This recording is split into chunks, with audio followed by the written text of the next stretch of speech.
Hello guys and welcome to Tech Tricks tutorial. In today's video, I will show you the step-by-step tutorial on how to make slides with the Morph transition in Canva. So by the end of this video, you will learn how to do them. So without further ado, let's get into it. So the first thing that we need to do is to add our elements right here on our Canva. So for example, we would like to add this text right here, and then after that, just edit it the way you want it to. And then the next thing that we need to do right here is to duplicate this page right here. And after that, this text right here, you can move it freely wherever you want. So let's say, for example, we want to move this right here.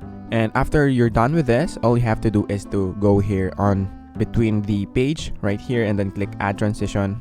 And then you will see this match and move right here. Just click it if you watch the presentation that you created. So as you can see right there, the text moved right there. So that is basically it for this video.